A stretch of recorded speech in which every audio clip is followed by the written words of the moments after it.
दर्शको नमस्कार. सखी सह्याद्रीच्या आजच्या भागात आपलं अगदी मनापासून स्वागत आहे. दर्शको, कला ही मानवी जीवनाचा अविभाज्य भाग आहे, जी भावना व्यक्त करण्याचं, सौंदर्य अनुभवण्याचं आणि समाजाला समृद्ध करण्याचं एक उत्तम असं साधन आहे. कलेचे अनेक प्रकार आहे ना, जसं नृत्य आहे, संगीत आहे, साहित्य आहे. एखाद्या व्यक्तीमध्ये एखादी कला असते ना, तो खरा भाग्यवान म्हणावा. दर्शको, आज याविषयी बोलण्याचं कारण म्हणजे आज आपण आपल्या कार्यक्रमात शास्त्रीय गायिका आणि गुरु या व्यक्तिमत्वाला स्टुडिओत आमंत्रित केलेला आहे. या आहेत डॉक्टर संगीता नायक. गेल्या अनेक वर्षापासूनचा हा त्यांचा संगीताचा प्रवास सुरू आहे. कसा हा प्रवास घडत गेला, छान गप्पांच्या माध्यमातून तो आता जाणून घेऊया. आणि कार्यक्रमाचं शीर्षकही अगदी साधंसं आपण घेतलेलं आहे, संगीताच्या सुरांनी सजलेला प्रवास. चला संगीताताईंचं स्वागत करूया. नमस्कार संगीताताई. आणि कार्यक्रमात अगदी मनापासून स्वागत आहे. जवळपास 40 वर्ष झाले हा तुमचा संगीताचा प्रवास आहे. या प्रवासात अनेक चढ उतार आले असतील, अनेक अनुभव तुम्हाला मिळाले असतील, गोळा झाले असतील, अनेक विद्यार्थ्यांना तुम्ही घडवलेलं आहे, भरपूर पुरस्कारही तुम्हाला मिळालेले आहेत. म्हणजे गप्पांमधून थोडं गतकाळात जाऊया, काही आठवणी ताज्या होतील, छान आपण त्यात रमूया. पण नुकताच तुम्हाला एक खूप छान पुरस्कार मिळालेला आहे, तो म्हणजे आदर्श गुरु, ज्यामुळे नागपूरकरांचा मान वाढलेला आहे. अतिशय अभिमानाची बाब आम्हा नागपूरकरांसाठी आहे ती. तर हा पुरस्कार नेमका काय, त्याचं स्वरूप काय होतं, आम्हाला उत्सुकता आहे जाणून घ्यायला. आदर्श गुरु पुरस्कार हा मंडळाकडून मिळालेला आहे. म्हणजे गांधर्व महाविद्यालय मंडळ ह्या परीक्षांच्या दरम्यान हे खूप मोठं मंडळ आहे. म्हणजे ग्लोबली आता ह्याला खूप मोठा मान मिळालेला आहे. आणि 1901 ह्या साली पंडित पलुस्कर यांनी ह्या मंडळाची स्थापना केलेली आहे. आणि तेव्हापासून ह्या दरम्यान सगळ्या गाण्याच्या परीक्षा, शास्त्रीय गाण्याच्या परीक्षा घडत असतात. आता त्याच्यात अजून एक असं आहे की आज मला हा जो पुरस्कार मिळाला तो आदर्श गुरु म्हणून आहे, तर तो सुशीलाबाई गानू पुरस्कार आहे. आणि एक साधारणपणे आपण म्हणू शकतो की विशारद नंतर जी अलंकार परीक्षा असते ती 2 वर्षाची असते. आणि ह्या 2 वर्षात त्या स्टुडंटला पूर्णतः त्या परीक्षेसाठी तयार करणं म्हणजे हा खूप मोठी परीक्षा आहे. विशारद नंतर होणाऱ्या ह्या परीक्षेचा वेगळा मान आहे. आणि इथून ह्या परीक्षेत घडणारा विद्यार्थी हा जवळजवळ गायकच असतो असं एक साधारण समजलं जातं. तर अशा विद्यार्थ्यांना घडवायला मला फार फार मजा येते आणि आवडतंही. आणि ह्या विद्यार्थ्यांना सुद्धा त्याच्यात खूप जास्त संवेदनशील मनातून तुम्हाला ते शिकावं लागतं. खूप त्याच्यात कंटिन्युटी पाहिजे असते, खूप त्याच्यात तुम्हाला सिन्सिरिटी पण पाहिजे असते. बरोबरीने रियाज आहे, बरोबरीने गुरुनी जे शिकवलेलं आहे ते तुम्हाला तसंच घडवायचं असतं वगैरे. शिवाय एक मोठा कोर्स असतो, तो पूर्णतः कम्प्लीट करायचा असतो. तर ह्या वर्षी माझी एक स्टुडंट रसिका देशपांडे हिने तो पुरस्कार म्हणजे तिला पुरस्कार म्हणजे तिने ही परीक्षा खूप छान क्रॅक केलेली आणि ती पूर्ण ऑल इंडियातून पहिली आली. आणि ऑफकोर्स त्या शिष्याचा गुरु म्हणून मी तिच्या पाठी आहे. आणि त्या दरम्यान तो मला पुरस्कार प्रदान करण्यात आला आहे. म्हणजे त्या शिष्याने तर मेहनत घेतली, पण पाठबळ तुमचं होतं, शिकवणी तुमची होती, घडवलं तुम्ही तिला तसं. बिलकुल. कारण आम्ही प्रत्येक तो कोर्स मधल्या प्रत्येक इत्थंभूत गोष्टी आम्ही शिकलेल्या आहे. त्याच्यातली एकही असा विषय आम्ही ठेवला नाही किंवा एकही असा राग बाजूला सारला नव्हता की आम्ही शिकलो नाही. अगदी कम्प्लिशन असा करून तो कोर्स कंप्लीट करून तिला मी परीक्षा द्यायला लावलेली आहे. म्हणजे इतक्या वर्षाची तुमची ही साधना सफल झाली असं म्हणायला हरकत नाही. बिलकुल. आणि जेव्हा तुमच्याशी मी बोलले आणि नाव आपलं संगीता आणि विषय इतका सुंदर आणि तोच प्रोफेशन तुमचा, गुणही तोच, तर डॉक्टर संगीता नायक, तर आणि संगीताच्या सुरांनी सजलेला प्रवास शीर्षकही आपण इतकं छान घेतलं, तर संगीतमय असं वातावरण झालेलं आहे. तर नावही कसं किती छान ठेवलं गेलं. काही असं आईवडिलांनी जाणून बुजून ठेवलं की काय? नाही राखी, असं कधी होऊ शकतं का? म्हणजे माहिती नसतं ना की बाळ पुढे संगीतच करणार आहे म्हणून. ते अगदी कोइन्सिडन्सली ते झालेलं आहे संगीता. पण आता ह्याच्या मागे अजून एक सांगते की माझं आडनाव नायक आहे. सर नायक म्हणजे शास्त्रीय संगीतात आमच्याकडे ना नायक ही पदवी आहे. एक गायक असते आणि एक नायक असते. आता ह्याचा एक छोटासा उलगडा सांगते तुम्हाला की जुन्या काळी गुरु शिष्य परंपरा होती. ठीक आहे, म्हणजे गुरुनी शिकवायचं, शिष्याने उचलायचं, असं ते देवाणघेवाणीतून गाणं चालायचं. गुरु शिकवतो आहे त्याच्यातून तरबेज होऊन गाणं गाणारे, गाण्याचे कार्यक्रम करणारे ते गायक असतात. आणि गुरुनी शिकवलं आणि ते शिकवून दुसऱ्याला पुन्हा नवीन शिकवायचं, शिष्य तयार करायचे, ते असतात नायक. बरं.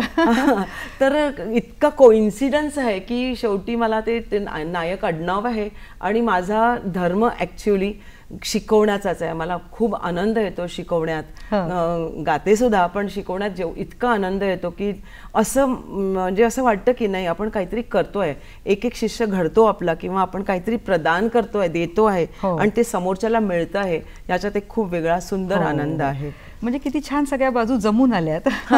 बिलकुल. तर हा संगीताचा प्रवास कसा सुरू झाला नेमका? आता संगीताचा प्रवास म्हणजे मला अगदीच बालपणापासून गाण्याची आवड होती वगैरे असं नाही आहे. म्हणजे सांगते तुला की नाही तर असं असतं की जे गायक असतात किंवा गाणारे असतात वगैरे, लहानपणापासून त्यांचा आवाज सुंदर असतो किंवा घरात असं वातावरण असतं. घरात वातावरण म्हणण्यापेक्षा माझे आजोबा व्हायोलिन वाजवायचे, डॉक्टर अदमाने, आणि आत्या माझी गायची वगैरे. पण मला असा फारसा गंध नव्हता गाण्याचा. पण असं झालं की पण खेळण्यात अतिशय रुची होती माझी. माझं बालपण ते कॉलेज पूर्ण माझं जे हे होतं म्हणजे हा प्रवास होता तो माझा खेळण्यात गेला. मी खूप खेळायचे, म्हणजे बास्केटबॉल खेळलेले आहे, बॅडमिंटन खेळले आहे, NCC अनेक कॅम्प्स केले आहेत मी. आणि खूप म्हणजे माझं फायनल इयर पण जेव्हा जोपर्यंत माझी डिग्री नव्हती तोपर्यंत बस मी हेच करत होते. आता हे करण्यातून काय अभ्यास खूप केला जात नाही म्हणून मी लाईट विषय घेतले होते. ठीक आहे, तर काहीतरी होम सायन्स किंवा मग 2-3 लँग्वेजेस, मग संगीत वगैरे. तर असं घेऊन मी तो माझा खेळण्याचा प्रवास मी खंड नाही पडू दिला. खंड नाही पडू दिला, इतका तो खेळ मला आवडायचा. आता असं झालं की बालपणापासून बाजूच्या सगळ्या मैत्रिणी गाण्याच्या क्लासला जातात आहे म्हणून आईने मला त्यांच्या बरोबर पाठवलं, बाबा तू जा, काहीतरी तर होईल तुझं, काहीतरी नुसतंच खेळण्यात नको काही करूस. म्हणून ती अशी जात राहिले, मोठी होत गेले, जात राहिले. पण मला त्याचं फार असं वाटत नव्हतं की आपण गाण्यात काही करूया. पण ह्या दरम्यान माझ्या परीक्षा पण मी देत राहिले.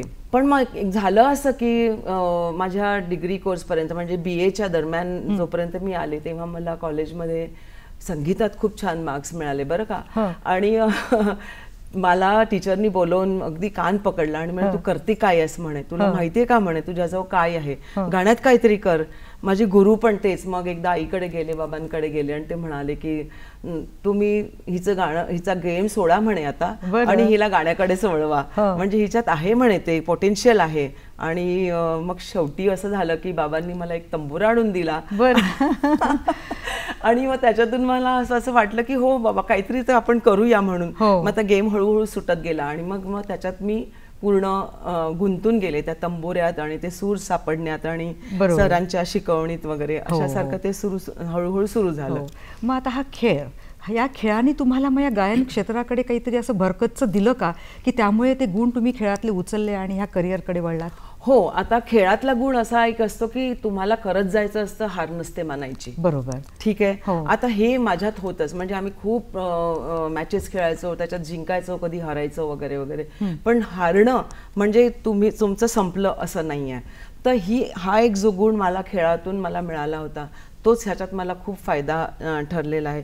की कारण प्रत्येक वेळा क्षेत्रातून तुम्ही प्रत्येक वेळा वरच येता असं नाही आहे. खूपदा तुम्हाला म्हणजे हार पण पत्करावी लागते वगैरे, पण ह्याच्यातून मी खचले नाही.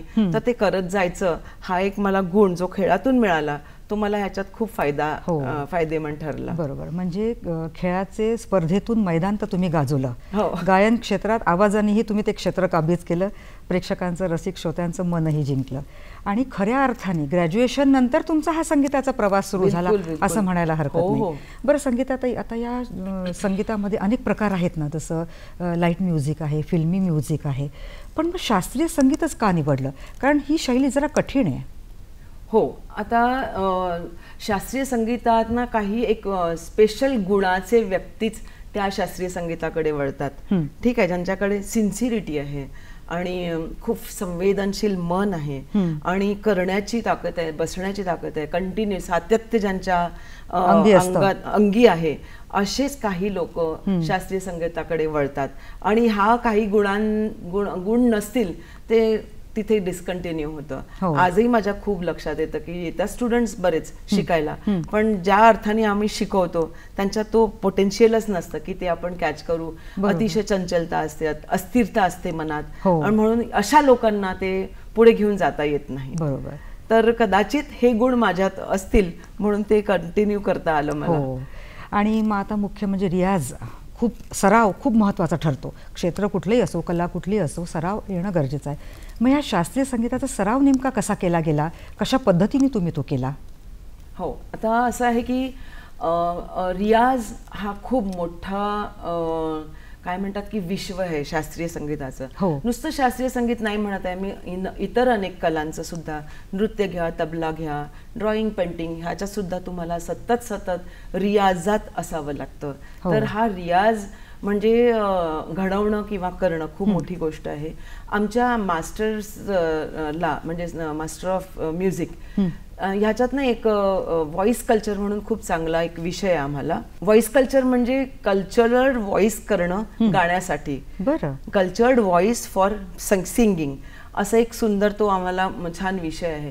मास्टर्सला असताना मी त्या विषयावर खूप लक्ष दिलं. म्हणजे माझ्याजवळ फारसा चांगला आवाज नव्हता, पण तो मी घडवलेला आहे. म्हणजे अगदी सुंदर, अगदी जात्याच सुंदर असतो किंवा जन्मतःच आवाज सुंदर असतो, पातळ आणि छान असा माझ्याजवळ नव्हता, पण तो मी घडवला, तो ह्या व्हॉइस कल्चरच्या थेरपीने.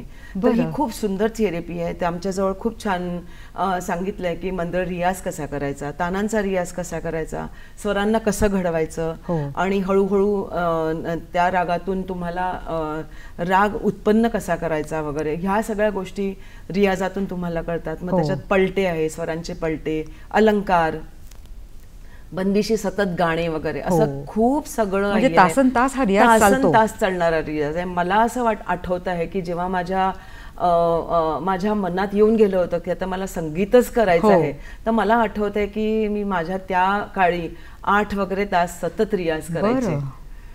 म्हणजे तहान भूक विसरून म्हणतात ना, अगदी तसा होताच. म्हणजे अगदी 100% मी सांगते की 8 तास वगैरे माझा अगदी न चुकता असा रियाज असा दिवसा.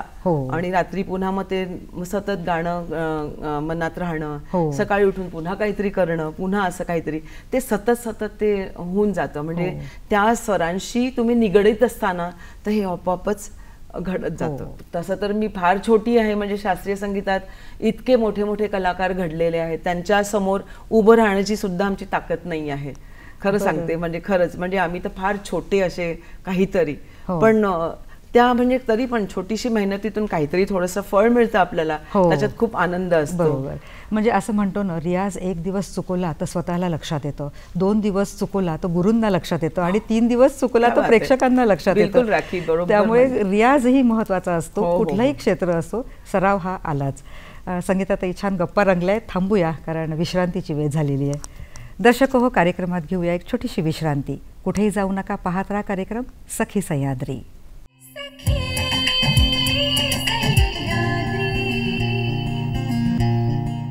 दर्शको, या छोट्याशा विश्रांतीनंतर सखी सह्याद्री या कार्यक्रमात आपलं मनापासून स्वागत आहे. संगीताताईंच्या संगीताचा हा प्रवास कसा सुरू झाला आपण छान जाणून घेतोय. पुढचेही मुद्दे जाणून घेऊया. संगीताताई, एकंदरीत वयाच्या 22व्या-23व्या वर्षी खऱ्या अर्थाने तुमचा हा प्रवास सुरू झाला, जो आजतागायत चालूच आहे. बरं, या संगीताच्या शिकवणीमध्ये आपले गुरु कोण होते? कसं त्यांनी तुम्हाला शिकवण दिली? सांग. माझे पहिले गुरु पंडित प्रभाकरराव देशकर यांच्याकडे मी खूप बालपणापासून नाही, पण एक साधारण माझं विशारद झाल्यानंतर त्यांनी मला खूप अगदी 1 to 1 असं शिकवलं. गुरु शिष्य परंपरेतून शिकवलं. आणि झालं असं व्हायचं की माझ्या गुरु खूप त्यांनी मेहनत घेतली माझ्यावर. त्यांनी अगदी सांगितलं की असं घ्यायला पाहिजे, तसं म्हणजे खूप छान स्वरातून स्वर कसे उत्पन्न करायचे किंवा काय. आणि त्यांनी कदाचित जाणलं असेल की माझ्यात ती हे आहे म्हणजे सेन्सिटिव्हिटी स्वरांसाठी, म्हणून त्यांनी खूप बारकाईने मला शिकवलेलं आहे. पण ते तसेही सगळ्यांना बारकाईने शिकवायचे. ते फार चांगले गुरु होते आमचे. त्यांनी अनेक शिष्य तयार केलेले आहेत आणि आम्हाला ह्या दर्जापर्यंत पोहोचवलं की आम्ही आमच्या बळावर काहीतरी करू पुन्हा संगीतात. तर असे ते आमचे महान गुरु. त्यांनी खरं तर माझ्यात गाणं टाकणं हा खूप मोठाच प्रश्न आहे की त्यावेळेला लोक म्हणायचे की कशाला हिच्या मागे पडता, त्यापेक्षा दुसरं कोणीतरी तयार करा ना तुम्ही. बरं. कारण माझ्यात तो नव्हताच गुण, तसा अजून जागलाच नव्हता, कारण मी गेमवाली वगैरे होती म्हणून. तर पण त्यांनी ते सोडलं नाही. ते म्हणाले की नाही, मला हिला तयार करायचंच आहे वगैरे. आणि शेवटी मला ते लक्षात आलं की सर एवढी माझ्यावर मेहनत घेतात आहे, मला तर घ्यायचीच आहे. आणि त्याच्यातून त्या मेहनतीतून घेताना म्हणजे रियाज करत असताना मला कळलं की मला खूप काही मिळतं आहे. म्हणजे जोपर्यंत आतापर्यंत मी संगीताशी जुळले नव्हते, पण करत होते काहीतरी. द्यायची परीक्षा आली, द्यायची परीक्षा, पण कधी वही उघडून पाहिलं नाही की आपल्याला गाण्यात काय करायचं बा, पण ते सहज येऊन जायचं वगैरे. तर अशा त्या गुरूंकडनं मला शिकायला मिळालं. हे माझं खूप मोठं भाग्य आहे. आणि त्याच्यातूनच मला गायकी कळली आहे, गायकी कशी गायची आहे, आवाज तयार कसा करायचा आहे. त्यांचं खूप मोठं त्यांचं पाठबळ आजही माझ्या पाठीशी आहे. म्हणजे मी त्यांना खूप आजही खूप आठवणीने दरवेळेला नमन करते आणि धन्यवाद देते. बरोबर. माझे दुसरे गुरु ते आहेत की आता माझा हा प्रवास चालू असताना जेव्हा आम्ही MA ला होतो, मॉरिस कॉलेजला मी MA केलेलं आहे, मास्टर इन म्युझिक. मला वाटतं मी तेव्हा 84 ची गोष्ट आहे ती, 84 आणि 86 ला मी पास आउट झाली. आणि तिथे मला छान मार्क्स मिळाले, म्हणजे मी 2nd मेरिट वगैरे होती वगैरे. तर त्याच दरम्यान आम्हाला कॉलेजकडनं ॲडॉक बेसिसवर लेक्चरर म्हणून आम्हाला तिथे नोकरी मिळाली. आणि तिथून माझा हा शिकवण्याचा प्रवास सुरू झालेला आहे. खरं तर मला वाटलंच नव्हतं. आता आम्ही शिकतो आहे, स्टुडंट आहोत, आता उद्यापासून लगेच मला शिकवायचं आहे. हा एक खूप मोठा आश्चर्यकारक भाग होता माझ्या जीवनातला. पण ते सगळं मी म्हणेन की हे सगळं माझ्या गुरूंमुळे घडलेलं आहे. आणि गुरूंनी छान तुम्हाला शिकवण दिली आणि तुम्ही स्वतः तुमच्या शिष्यांना तशी शिकवण देतायत आणि कितीतरी कलाकार तुमच्याकडून घडून गेलेले आहेत. बरं, आता तसं पाहिलं तर शास्त्रीय संगीत कठीण आहे. मग यामध्ये पाठांतर आलं, यामध्ये ताल, लय, सूर या सगळ्याच गोष्टींकडे लक्ष द्यावं लागतं. कसं ते तुम्ही जमवून घेता? आता हे जमवून घेता म्हणजे असं असतं की स्वरांचा प्रवास एकदा तुम्ही घडवल्यानंतर, म्हणजे रियाज झाल्यानंतर, जेव्हा तुम्ही गुरुकडनं असं आमने सामने बसून शिकताना, तेव्हाच अर्ध गाणं तुम्हाला आलेलं असतं. बरं. तीच खरी पद्धत आहे गाणं शिकण्याची, म्हणजे शास्त्रीय संगीत शिकण्याची, की आमने सामने बसून.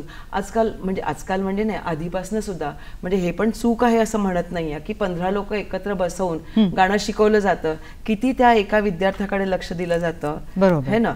पण त्यापेक्षा गुरु शिष्य समोरासमोर बसून 1 to 1 जेव्हा असं शिकतात, तेव्हा गुरुला तुम्ही इतकं पिऊन घेता, त्यांचं सगळं शिकवणं तुम्ही आपल्यात सामावून घेता, आत्मसात करता.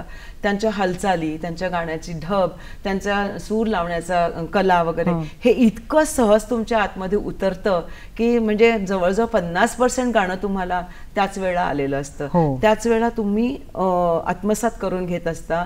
पाठांतराची गरज नसते. बरं, इतकं ते आपोआप लक्षात राहतं. आणि रियाजामुळे सुद्धा ते बरंच लक्षात राहत असेल. पाठांत म्हणजे मला खूप आश्चर्य वाटतं की आजकालच्या स्टुडंट्सला बंदिशी पाठ कशा नाही होत. त्या तर अशा शिकवतानाच होऊन जातात. बरं. तर हा एक त्या काळचा आणि ह्या काळचा खूप मोठा हे आहे. आजकाल काय झालेलं आहे, शिकताना स्टुडंट सरळ मोबाईल ऑन करतात. आम्ही गातो आहे ते मोबाईलमध्ये हे होतं, रेकॉर्ड होतं, ते घरी जाऊन ऐकतात. बरं. पण ह्या मला असं वाटतं की ह्या शिकवण्यातून त्याला जो एक ऑथेंटिसिटी पाहिजे आहे ती मिळत नाही. मग ते स्टुडंट्स असा विचार करतात, आता आहे ना माझ्याजवळ, उद्या काहीतरी ऐकतो, मग काय परवा ऐकेन ना, नंतर ऐकेन ना. मग ते ऐकेन ना मध्ये अनेक काळ निघून गेलेला असतो आणि मग ती बंदिश तशीच राहते आणि मग ती पाठ करायला मग तुम्हाला वेळ लागतो. म्हणजे पाठांतर हा भाग असायला नको, हो असं तुम्हाला वाटतं. हो. त्यामुळे ह्या गोष्टी लक्षात घ्याव्यात, ज्यांनी गाणं जे शिकतायत त्यांनी हा मुद्दा लक्षात घ्यावा. बरं, आता नुकतंच तुमचं शिक्षणही आटोपलं, लगेच तुम्ही नोकरीचा प्रवासालाही लागल्या आणि मार्गदर्शक बनल्या, शास्त्रीय संगीत विद्यार्थ्यांना शिकवायला लागल्या. तर कसे होते ते कॉलेजचे दिवस, कसं त्या मुलांना घडवलं तुम्ही? आता ते खूपच मजेदार दिवस होते. आम्ही तो म्हणजे मी जवळ असेल, मला वाटतं मी 25 वर्षाची वगैरे असेल आहे. जस्ट आम्ही शिकतच होतो आणि लगेच व्याख्याता म्हणून आपली निवड होते, ह्याच्यात एक वेगळा आनंद असतो. पण आता तुम्हाला सांगते की शिक्षणाला म्हणजे हे अप्पर जे वरचं शिक्षण असतं MA ला वगैरे वयाचं फारसं हे नसतं. म्हणजे 50चे 60चे पण लोक शिकायला येतात. म्हणजे ते आपल्या म्हणजे आवडीने रोजच्या कार्यक्रमातून सुद्धा मग ते आवडीने शिकायला येतात. तर मला पहिला दिवस आठवतोय की जेव्हा मी क्लासमध्ये गेले तर माझ्यासमोर मोठ्या मोठ्या काकू आणि काका लोक बसले होते आणि त्यांना मला शिकवायचा आहे. हा एक खूप मोठा अनुभव आणि आश्चर्यकारक अनुभव होता. पण म्हणतात ना की जर तुमच्याजवळ चांगलं ज्ञान असेल, चांगला अभ्यास असेल तर कोणीही येऊ देत ना, तुम्हाला शिकवायला जड जात नाही किंवा तुमचं जे काम आहे ते करायला तुम्हाला कठीण जात नाही. हो, तुम्ही अनेक विद्यार्थ्यांना घडवलं, अनेक त्यांच्यावर संस्कार केले, गाण्याचे सुद्धा, बाकी सुद्धा संस्कार केलेत. तर असं काही विद्यार्थ्यांना, जसं आता अगदी लहान वयात विद्यार्थी येतात, 5वी 6वीतले म्हणा की 5-6 वर्षाचे म्हणा, त्यांच्यामध्ये एवढं त्यांना समज नसते आणि शास्त्रीय संगीत थोडा कठीण भाग आहे. मग त्या विद्यार्थ्यांमध्ये रुची निर्माण करणं, एका जागी बसवणं, हे देखील हँडल करावं लागत असेल. हो, आता मला आठवत आहे की मी माझं मांगल्य अभिजात संगीतालय स्थापलं आणि त्यावेळेला छोटे मोठे सगळ्या प्रकारचे विद्यार्थी माझ्याजवळ होते. तर काही छोटे मुलं, म्हणजे मुलं मुली 5-6 वर्षाचे, 8 वर्षाचे, 10 वर्षाचे, त्यांच्या आया घेऊन यायच्या आणि म्हणायचे की मॅडम शिकेल का? म्हटलं शिकेल का हा प्रश्न नाही आहे, तुम्हाला शिकवायचं आहे किंवा त्याला आवड आहे का मुलाला. तर तुम्ही दाटून दपटून आणलं असेल तर ते गाणं त्याला शिकता येणार नाही. पण त्याला स्वतःहून जर वाटत असेल तर ते त्याला तो पुढे घेऊन जाता येणार आहे. पण बसतच नाही मुलं, त्यांना खूप चंचलता आहे वगैरे. म्हटलं माझ्याजवळ सोडा तुम्ही, फक्त तुम्ही माझ्यावर विश्वास ठेवा आणि आपण बघूया त्यांच्यात काय फरक पडतो वगैरे. तर अशी मुलं अनेक आली माझ्याकडे आणि मग त्यांना सुरांच्या आणि तालाच्या ह्याच्यात त्यांना भान असायचं आणि ते तासन तास छान न हालता बसलेली असायची. आणि मग जेव्हा नंतर मी त्यांच्या आयांना सांगायचे की काहीच नाही, मुलगा किती छान बसलेला आहे, मुलींनी खूप छान म्हटलेलं आहे, तर त्यांना आश्चर्य वाटायचं की असं होऊच शकत नाही. पण गाण्यातून खूप काही आपल्याला साध्य करता येतं. बरोबर. आणि हे अगदी खरोखर आहे. म्हणजे चंचलता, अस्थिरता किंवा तुमच्यात मेमरीचा प्रॉब्लेम किंवा पाठांतराचा प्रॉब्लेम वगैरे ह्या सगळ्या गोष्टी तुम्ही ह्या गाण्याच्या दरम्यान सॉल्व्ह करू शकता. बरोबर. आणि एक गुरुच त्या विद्यार्थ्यांचं सगळं गुण ओळखतो ना, की याच्यामध्ये कुठला गुण आहे किंवा कुठला अवगुण आहे, नाही तिथे थांबवायला पाहिजे आणि त्या गुणांना बहरू द्यायला पाहिजे. बिलकुल. संगीताताई, वेळ भराभर जातोय, गप्पा भरपूर मारायच्या आहेत, इथे थांबूया, ब्रेकची वेळ झाली आहे. दर्शको, संगीताताईंशी अशाच गप्पा पुढे सुरू होतील, पण इथे थांबूया आणि घेऊया कार्यक्रमात छोटासा ब्रेक. भेटूया लगेचच.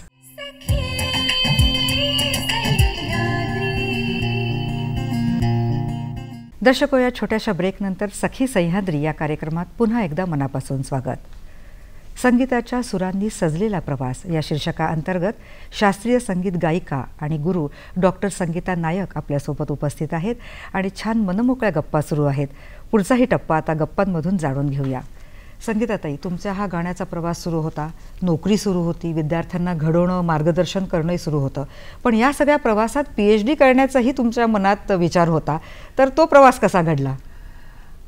आता असं असतं की तुम्ही उत्तरोत्तर वाढत असता तर ती भूक तुमची अजून वाढत जाते की नाही बा आपल्या नावाला डॉक्टर पण लागलं पाहिजे, अजून काहीतरी लागलं पाहिजे, अशी ती एक इच्छा असते मनातली. आणि ती ही जागवणारे गुरुच असतात आपल्या मनात, जी इच्छा जागवतात ते. म्हणजे इथेच संपलेलं नाही आहे, पुढे पुढे चालत जायचं आहे. तर मी माझ्या गुरुजींजवळ बोलले की मला PhD करायचं आहे, म्हणजे डॉक्टर पंडित प्रभाकरराव देशकर यांजवळ. ह्याच्यात अजून एक महत्वाची गोष्ट सांगते की बुटी संगीत महाविद्यालय, ठीक आहे, हे आपल्या नागपूरचं जानमानं संगीत विद्यालय होतं. 100 वर्ष झालेले आहेत त्या विद्यालयाला तेव्हा. आणि सरांनी जेव्हा पाहिलं की मी चांगली शिकवू शकते आहे, तर मला त्यांनी विद्यालयात सुद्धा शिकवायला सांगितलं होतं की आता तू माझे पण स्टुडंट शिकव बाबा. तर हा पण एक खूप मोठा मला मानाचा तुरा होता माझ्याजवळ. आता हे शिकवत असताना गुरुचं माझ्याकडे लक्ष होतंच की ती शिकवते कसं, तिथेही कसं करते, नाव बरोबर माझं खराब करत तर नाही आहे किंवा माझं पुढे तर घेऊन जाते, बरोबर व्यवस्थित करते का वगैरे. कारण हा एक इतका शास्त्रीय संगीत हा एक विषय असा आहे की खूपच सेन्सिटिव्ह आणि तुम्हाला एका शास्त्रातूनच घेऊन जावा लागतो. त्याला अनेक नियम आहेत, त्या नियमांच्या तरोडमोड करून तुम्हाला ते शिकवता येत नाही. तर हे असं आहे. तर त्या गुरूंचं असं सतत लक्ष असायचं. तर तेव्हा मी एकदा माझ्या गुरूंना म्हटलं, खूप इच्छा माझी प्रदर्शित केली की पुढे अजून आता मला काहीतरी करायचं आहे. तर अलंकार नंतर प्रवीण ही परीक्षा असते अजून एक, म्हणजे त्याला म्हणजे विशारद, अलंकार आणि प्रवीण असं असतं. तर मी त्यांना म्हटलं की मला प्रवीणच करायचं आहे, प्रवीण करते. तर ते म्हणाले की बघ म्हणे त्याच्यापेक्षा जर PhD तू करशील तर ते जास्त चांगलं राहील वगैरे. पण म्हटलं मग आता मी कोणाकडे जाऊ. तर ते इतके महान की त्यांनी फोन उचलला आणि लगेच डॉक्टर मंगरुळकर सरांना, डॉक्टर नारायणराव मंगरुळकर यांना फोन केला की माझी एक विद्यार्थिनी मी तुमच्याकडे पाठवतो, तिला PhD करायचं आहे, तिला सांभाळून घ्या. किती मोठं मन त्यांचं. आणि त्यांच्याकडनं गेल्यानंतर त्या गुरुनी सुद्धा मला इतकं सहज त्यांनी एक्सेप्ट केलं. म्हणजे खूप खूप चांगलं हे प्रवास आहे. म्हणजे इतके चांगले गुरु मिळणं तुम्हाला आपण भाग्य, फार मोठा हे असतो, भाग्याचा विषय असतो. आता पंडित नारायणराव मंगरुळकरांकडे माझा PhDचा विषय सुरू झाला तेव्हा मी सांगते त्यांचं ते व्यक्तित्व अगदी छोटू आहे, ते असे छोटेसे आहेत ते, पण कीर्ती छोटी आणि मूर्ती छोटी कीर्ती महान असं म्हणतात ना, तसं ते आहे. तर माझं हे छोटासा त्या विषयातून ते मला इतके पटपट असं त्यांची संदूक होती, त्याच्यातून एक छोटंसं असं एक चिठ्ठी काढून द्यायचे मला, आता ह्या एवढ्याशा शब्दातून लिहून आण, तुला काय लिहायचं आहे. जेव्हा आमचं PhDचं सुरू झालं तर ते मला ते इतकं आवडायचं त्यांचं, ते एक छोटंसं असं एक सेंटेन्स द्यायचे, हे लिहून आण, ह्याचे 2 पानं कर आणि हे तुला त्या तुझ्या विषयात मांडायचे आहेत वगैरे. असं ते इतकं सुंदर ते होतं. आणि तो PhDचा पण माझा प्रवास खूप छान झाला. आणि एकंदरीतच तुम्ही घडत गेला, अजूनही तुम्ही शिकतच आहात असं मला वाटतं. कारण रोज रियाजही महत्त्वपूर्ण असतो. वेगवेगळे स्टुडंट येतात, त्यांना वेगवेगळ्या पद्धतीने कलागुणांनी शिकवावं लागतं. बरं, तुम्ही अनेक गाणी गायलेली आहात, तर सोबत वाद्यांची पण एक महत्त्वपूर्ण टीम असते तुमच्यासोबत. आता गायकाला या वाद्यांविषयी माहिती असणं गरजेचं आहे का? अगदी असणं म्हणजे जरुरी आहे. पण आता मी सांगते की शिकवण्यातूनच जे आपण शिकतो उत्तरोत्तर, म्हणजे ह्या गाण्यातून तुम्ही एकही स्टेप तुम्हाला सोडता येत नाही. अगदी स्टेप टू स्टेप तुम्हाला पुढे सरकावं लागतं. तुम्ही म्हणाल की आता ह्या 2 परीक्षानंतर मी डायरेक्ट विशारद देते किंवा मग हे नाही करत आणि आता रियाज न करता मला एकदम पुढे जायचं आहे, असा भागच नाही. प्रत्येक गोष्ट तुम्हाला हासिल करायची असते, तेव्हाच ते होतं. तर हे शिकवण्यातूनच आम्हाला साथसंगतकारांचं आपोआपच नॉलेज यायला लागतं. साथसंगतकारांबरोबर कसं तुम्हाला मेलमिलाप करायचं आहे हे सहज समजतं, हे वेगळं शिकावं नाही लागत. हो, सहज समजतं. आता माझा गायकीचा सूर, सपोज माझा काळीचार आहे तर तबल्यात सुद्धा काळीचार पाहिजे आहे, हार्मोनियम मध्ये पण काळीचारची ती ट्यून झाली पाहिजे असते. आणि मी काय गाणार आहे हे त्यांना माहिती असलं पाहिजे असतं. पण असं खूप कोऑर्डिनेशन करण्याची खूप गरज नसते, कारण ते पण त्याच लेवलचे साथसंगतकार असतात. त्यामुळे फक्त माहिती असलं पाहिजे की राग कुठला म्हणणार आहे, तर ते साथसंगतकार तुम्हाला छान साथ देतात. बरं, आता संगीताताई इतकं छान संगीताबद्दल तुम्ही सांगताय तर दर्शक तुमचा आवाज ऐकण्यासाठी उत्सुक आहेत, तर एखादी बंदिश आमच्या दर्शकांसमोर सादर करा ना. हो, होऊ शकतं. आता एक सांगते की मी अनेक बंदिशी बांधलेल्या आहेत. बरं. आणि त्याच्यातलीच एक मी छोटासा एक झलक ऐकवण्याचा प्रयत्न करते.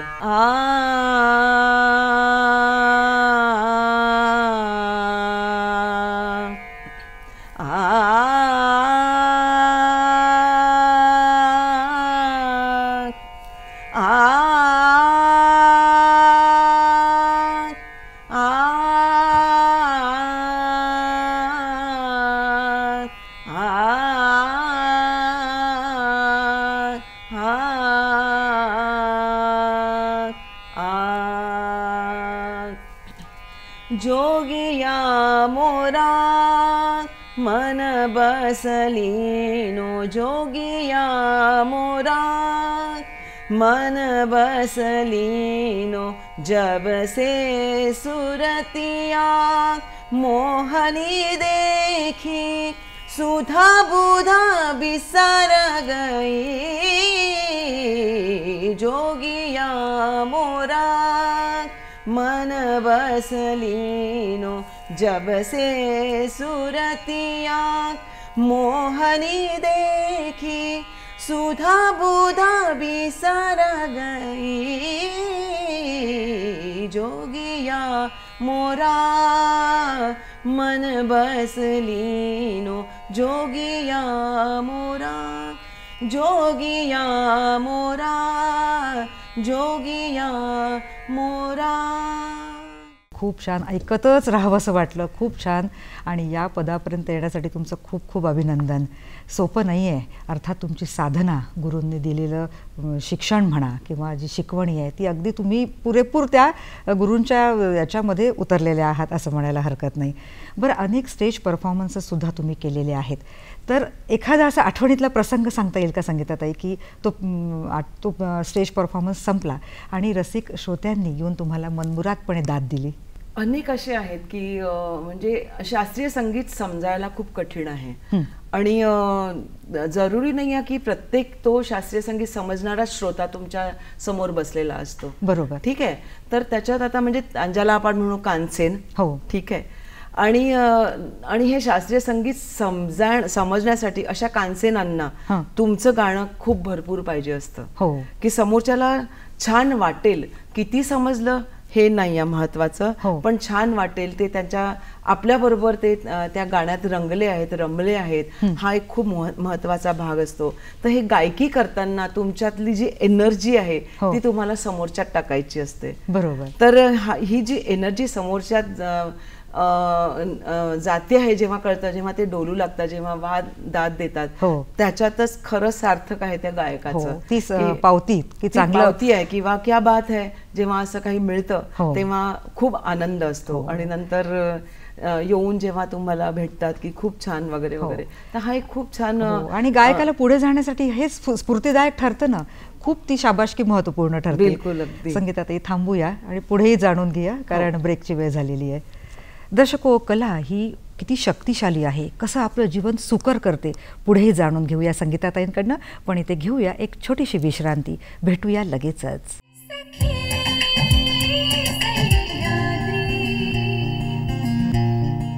दर्शको, या छोट्याशा ब्रेकनंतर सखी सह्याद्री या कार्यक्रमात पुन्हा एकदा मनापासून स्वागत. संगीताताईंशी छान मनमोकळ्या गप्पा सुरू आहेत. पुढेही या गप्पा नेऊया.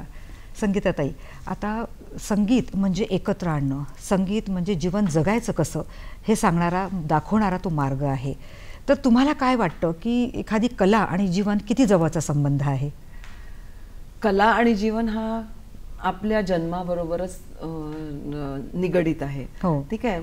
मनुष्याचा जन्म होतो ह्याच्यातच त्याच्याबरोबर कला आलेली असते. आणि हे कलाचं जाणून घेणं म्हणजे किंवा स्वराला जाणणं हे फक्त माणसाकडे म्हणजे मनुष्याजवळ आहे. हे संवेदनशील मन ते मनुष्याजवळ आहे आणि त्यांनी ह्या सगळ्या कला शोधून काढल्या आहेत.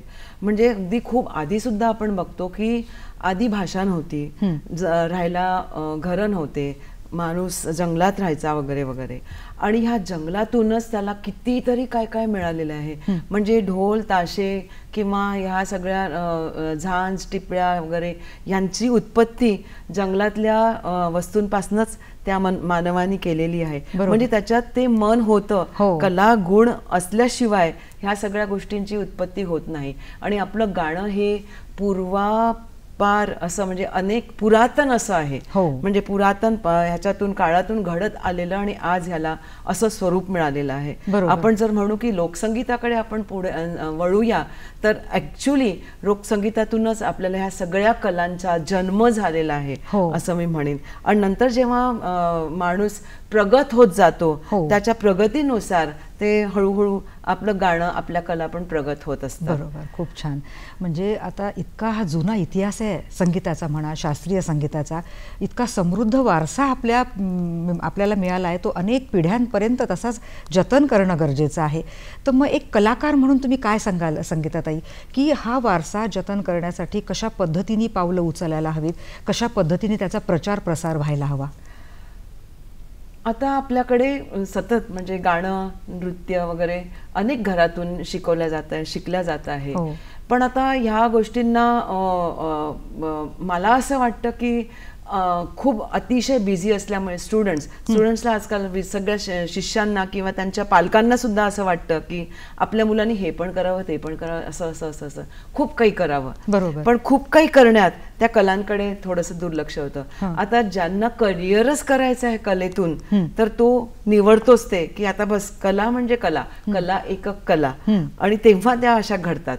पण जर कुठेतरी जर पाहिजे असेल की नाही मला हेही करायचं, तेही करायचं, तेही करायचं, पुढच्या जीवनात मी जेव्हा थकल्यानंतर किंवा अजून काहीतरी, आता बाबा काहीतरी मला हवं आहे, आता मला जी आवडते ती मला कला करायची आहे, तेव्हा सुद्धा आपल्याला ते छान करता येतं. म्हणजे कला करण्यासाठी वयाचं बिलकुलच बंधन नाही आहे. लहानपणापासून, लहान मुलापासून तुम्ही 80 वर्षाचे का असेना, तुम्ही गाण्यात, कलेत, तुम्हाला जे वाटतं कलेशी संबंधित हा सगळा तुम्ही परस्यू करू शकता. फक्त मनात आणा आणि जिद्दीने करा. मनात आणा, जिद्दी करा. त्याच्यातून खरोखर एक वेगळा इतका आनंद आहे कला करण्याचा, फारच म्हणजे एक वेगळी एनर्जी मिळते तुम्हाला. आणि अनेक आजार या संगीत थेरपीनी बरे पण झालेले आहेत. बिलकुल. आजकाल तर संगीत थेरपी म्हणजे खूप मोठं शास्त्र झालेलं आहे. लोक त्याच्यावर खूप काम करतात आहे, त्याच्यावर डिग्री कोर्सेस पण झालेले आहेत आणि खूप छान आहे. म्हणजे आमचे जे शास्त्रीय संगीतातले राग आहेत ते असे अनेक राग गाऊन तुमचं आर्थरायटिस किंवा तुमचा दमा किंवा अजून अनेक गोष्टी, तुमच्या मनात चंचलता किंवा अजून अस्थिरता असेल, ह्या सगळ्या गोष्टींवर तुम्हाला काम करता येतं. पुष्कळदा जेव्हा मन अस्वस्थ असतं तेव्हा आपण काही गाणी ऐकली, आवडीची गाणी ऐकली तर खूप समाधान मिळतं आणि उत्साह येतो आपल्याला पुढचे कामं करण्यासाठी. तर ही पण एक छान थेरपी आहे. आणि कोणामध्ये असे कलागुण असतील तर त्यांनी नक्कीच बहरू द्यावे असं या आजच्या आपल्या कार्यक्रमातून आपण नक्कीच हा संदेश दर्शकांपर्यंत पोहोचवू शकतो. बरं, आता हा तो तुमचा व्यावसायिक कारकिर्दीचा भाग होता संगीताताई, मुलांना शिकवणं, घडवणं. पण घर होतं, नोकरी होती, अनेक जबाबदाऱ्या सुद्धा तुमच्यावर होत्या. हे सगळं करत असताना काय अडचणी तुम्हाला आल्यात? आता अडचणी म्हणजे करायचंच आहे हे जेव्हा आपण ठरवतो तेव्हा अडचणींना आपण दूर सारतो. लहान वाटायला लागतात, फारच लहान वाटायला लागतात. म्हणजे ही जिद्द जेव्हा तुमच्यात असते ना तेव्हा ह्या अडचणींना कुठेच थारा नसतो. अडचणी सगळ्यांनाच असतात, कोणाला नसतात. पण तुम्ही ते घेऊन बसाल तर मग तुम्हाला पुढे जायला होणार नाही. आता मी ह्याच्यावर एक छोटीशी गोष्ट सांगते की माझं लग्न झालं तेव्हा आमच्या घरी गाण्याचं माहेरी छान होतं. इकडे सासरी जेव्हा आली तेव्हा माझे सासरे पोलीस कमिशनर होते आणि आता अशा घरात एकदम अतिशय शिस्त, अतिशय टाइम टू टाइम, अर्धा मिनिट, अच्छा 11 वाजून अर्धा मिनिट झाले म्हणजे तू उशीर झाला, तुला जेवायला वाढायला मला उशीर झाला, तुला एवढं कठीण ते अशा ह्याच्यात होतं. आणि गाण्याला कुठे नावच नव्हतं. ठीक आहे. तर अशा सासऱ्यांमध्ये माझे असे सासरे जे पोलीस कमिशनर असे त्यांच्यामध्ये मी कुठेतरी गाण्याचं छोटंसं बीज रोजलं आहे ह्याचाच मला खूप आनंद वाटतो. कारण मला आठवतंय आमच्याकडे छोट्याकडे असं काहीतरी कोणीतरी यायचं तेव्हा माझे मग काही दिवसांनी, काही वर्षांनी त्यांनी जेव्हा पाहिलं सासऱ्यांनी त्यांनी माझ्याकडे, हिचा पुस्तकांचा एवढा भरणा असतो, एवढी मोठी मोठी पुस्तकं, ही वाचतेस काय, संगीत म्हणजे काय आहे, एवढं काय आहे, की त्यांना असं वाटायचं की बस संपलं, संगीत म्हणजे झालं, गाणं झालं, संपलं, एवढंच असं. तर जेव्हा माझं PhDचं वगैरे सुरू होतं तर ते सगळे माझी पुस्तकं आणि हे वगैरे बघून, सतत माझा अभ्यास बघून त्यांना वाटायचं की काहीतरी नक्कीच मोठं आहे ह्याच्या मागे. मग नंतर मग त्यांना हळूहळू त्यांनी थोडंसं माझ्याकडनं थोडंसं जाणलं वगैरे, तर ते असे म्हणायला लागायचे की दरवेळेला छोटंसं आमच्याकडे छोटंसं फंक्शन असलं की चला आता संगीता भैरवी गाऊन दे. बरं, त्यांनाही सुरांचे नावं कळले. इथपर्यंत त्यांना मी ते, इथपर्यंत माझ्या घरी मी ते गाणं पोहोचवलं होतं की ते म्हणजे ह्या अडचणींना मात करून आपण काहीतरी रुजवायचं असतं, हा एक खूप महत्वाचा भाग असतो. म्हणजे सबबी सांगून चालणार नाही की नाही मला करायचं आहे, मी करणार, आणि ही जिद्द जर असेल तर नक्कीच आपण पुढे जाऊ शकतो. आणि बाईच्या जीवनात हे सगळं आलेलं आहे आणि सगळंच आलेलं आहे. सुपर वुमन उगीच नाही आपल्याला म्हणत, सगळ्या गोष्टी आपण अगदी व्यवस्थित टप्प्याटप्प्याने पूर्ण करतो आणि करून दाखवतो. तर एक गायक कलाकाराच्या अंगी कुठले गुण असायला हवेत असं तुम्हाला वाटतं? एक तर खूप डिसिप्लिन पाहिजे, सिन्सिरिटी पाहिजे तुमच्यात. प्रत्येक गोष्ट म्हणजे प्रत्येक वाईट आणि चांगली गोष्ट पॉझिटिव्हली घेण्याची तुमच्यात कला असली पाहिजे. तुम्ही निगेटिव्हली घ्याल तर तुमच्यात आत त्रागा होईल आहे, आणि तो त्रागा तुमच्या गाण्यातून दिसतो, तर तो आनंद नाही आहे त्याच्यात. तर तुमचं मन आनंदी राखण्यासाठी तुम्हाला काय काय करायचं आहे ते सगळं तुमच्या आत असलं पाहिजे. बरोबर. आणि हा आनंदच तुमच्या गाण्यातून दिसायला पाहिजे असतो. तर ह्या सगळ्या गोष्टींचा एक सांगड म्हणजे तो संगीत कलाकार असतो. बरोबर. संगीत गायक असतो. हो. आता इतके विद्यार्थी तुमच्याकडे आलेत आणि शिकलेत, तर विशारद किती झाले, अलंकारापर्यंत किती पोहोचले आपल्या मार्गदर्शनामुळे? विशारद तर अनेक विशारद झालेले आहेत, म्हणजे आता ते अनगिनत आहे म्हणजे असं. आणि कॉलेजमध्ये सुद्धा ज्यांना मास्टर्स शिकवते त्यांना सुद्धा छान घडवतं. मला ह्याच्यात आनंद असा वाटतो की 10 वर्ष 12 वर्ष किंवा 15 वर्ष झाल्यानंतर सुद्धा स्टुडंट्स तुम्हाला आठवतात. बरोबर. ठीक आहे ना, त्याच्यात एक खूप मोठा एक म्हणजे अभिमानाची बाब असते की तुम्हाला स्टुडंट्स आठवतात आणि नंतर कधीतरी नमस्ते मॅडम म्हणून किंवा तुमच्या पायाला हे करतात, तर हा खूप मोठा भाग असतो.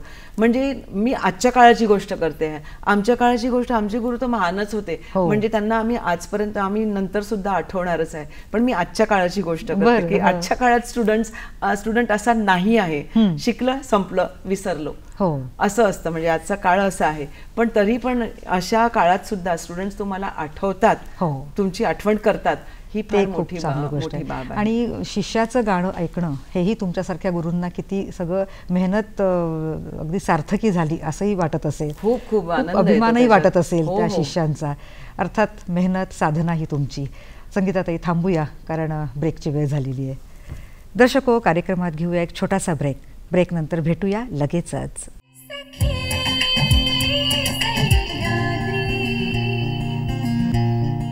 दर्शको, या छोट्याशा विश्रांतीनंतर कार्यक्रमात स्वागत आहे. संगीताच्या सुरांनी सजलेला प्रवास या शीर्षकाअंतर्गत डॉक्टर संगीता नायक आपल्यासोबत आहेत. पुढेही गाण्याचा तो प्रवास जाणून घेऊया. संगीताताई, इतक्या वर्षाचा रियाज, इतक्या वर्षाची प्रॅक्टिस, अनेक विद्यार्थी घडले, अनेक अनुभव आपल्याजवळ होते, हे तर सगळं आता या पुरता मर्यादित आहे. पुढे भविष्यात अशा काही योजना आहेत का की नाही मला संगीताबाबत काही करायचं आहे किंवा अजून नवीन पद्धतीने विद्यार्थ्यांना शिकवायचं आहे? गाणं शिकवण्याच्या मी अनेक पद्धती म्हणजे मी शोधत असते, त्या शिष्याच्या नुसार. म्हणजे प्रत्येकच शिष्य वेगळा असतो, त्यामुळे एखाद्याची उचलण्याची क्रिया लवकर असते किंवा त्याला लवकर समजतं, काही लोकांना नाही समजत. तर मग यांच्यासाठी अनेक अशा पद्धती मी शोधून काढलेल्या आहेत की आणि त्याच्यातून त्यांना गोडी निर्माण होणं आणि त्यांना ते पुढे घेऊन जाणं आणि खूपच महत्त्वाचं आहे. कारण शास्त्रीय संगीत समजण्यासाठी किंवा ते पेलण्यासाठी एक वेगळी ताकद लागत असते आणि एक वेगळा काय म्हणतात की त्या एक न तुटणारी अशी क्रिया चालू असते, सतत सातत्य म्हणतात त्याला, म्हणू आपण. आणि हे प्रत्येकातच नसतं. आणि हे घडवण्यासाठी अशा काही काही मी पद्धती शोधून काढलेल्या आहेत की त्या मुलांपर्यंत पोचवायच्या आणि त्यांना त्याच्यात आनंद येतो आणि आनंदाने ते शिकतात. तर म्हणजे मला असं वाटतं की मी शिकण्याच्या वेळेला मी जेव्हा शिकत होते गाणं, ऑफकोर्स गाणं शिकणं हे संपत नाही, मी आजही शिकतेच आहे.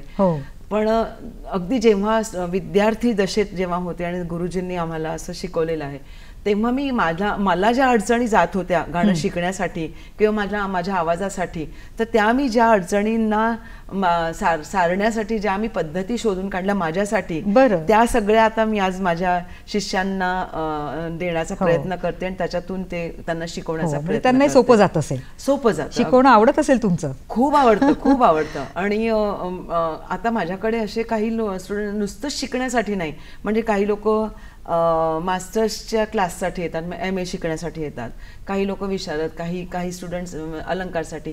हे झालं परीक्षेच्या दरम्यानचं गाणं. ज्यांना परीक्षाही द्यायचा नाही आहे, नुसतं शिकायचं, नुसतं स्वरात रमायचं आहे, असेही लोक माझ्याकडे येतात. आणि आता हे स्वरात रमण्यासाठी आपल्याला काय करावं लागणार आहे, कारण त्यांना तर राग नको आहे, राग शिकायचा नाही आहे. मग असे नुसते साध्या शुद्ध स्वरांचं पण मी खूप छान कॉम्बिनेशन्स तयार करते आणि त्यांना ते गाण्याला लावते. म्हणजे एक सुंदर अशी ना एक लहर तयार होते गाण्याची, त्या स्वरांची, आणि त्याच्यात त्यांना मजा येते. असं खूप सुंदर अशा. आणि खरं तर हे संगीत तुम्हाला शिकवतच दरवेळेला. आणि तुम्ही बंदिशी स्वतः रचता, म्हणजे सतत डोकं तुमचं त्या लिखाणातही असेल, विचार सुचत असतील की नाही आता काय लिहू, आता काय लिहू, आणि कसं मी इतरांपर्यंत पोहोचवू, हा सुद्धा मनात विचार असेल. बंदिशी बनवणं हा एक खूप मोठा एक काय म्हणतात की एक उत्स्फूर्त गुण आहे. बरोबर, ठीक आहे. आणि छान अभ्यास नंतरच ते तुम्हाला समजतं आणि ह्या बंदिशी तुम्हाला रचता येतात वगैरे.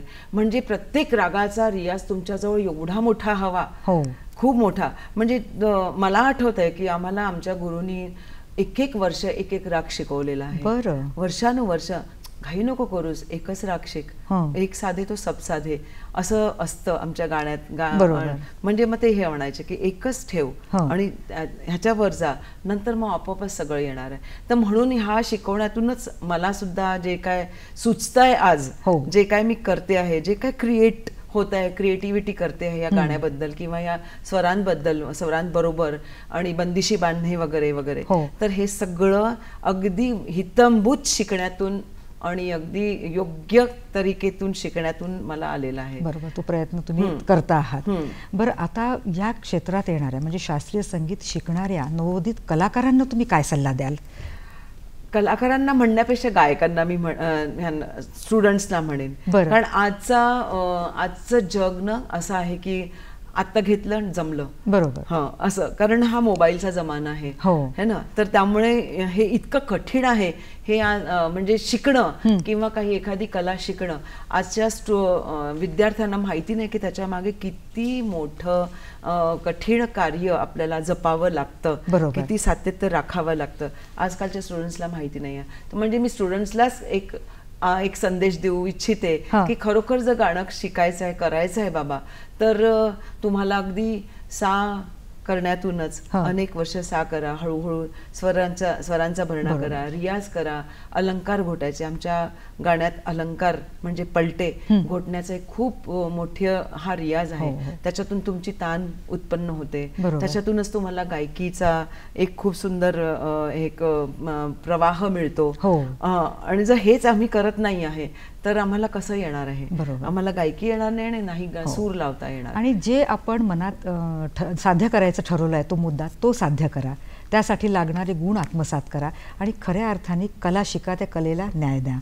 आता संगीत हा असं एक क्षेत्र आहे जे आपल्याला एकत्रित आणतं, जीवन कसं जगायचं, सुखमय कसं करायचं, निखळ हास्य कसं आणायचं ते शिकवतं. आणि संगीतातही जिथे शब्द अपुरे पडतात तिथे संगीत बोलतं असं म्हटलं जातं. तर असंच हा प्रवास कुठलेही आपल्यामध्ये अंगी गुण असो तो कला आपण पुढे न्यायला हवी. तर तुमच्या पुढच्याही वाटचालीसाठी खूप खूप शुभेच्छा. डॉक्टर संगीता नायक, आपण इथे आलात आणि मनमोकळ्या गप्पा मारल्यात. दर्शकांच्या वतीनं आणि नागपूर दूरदर्शनच्या वतीने आभार, धन्यवाद, नमस्कार.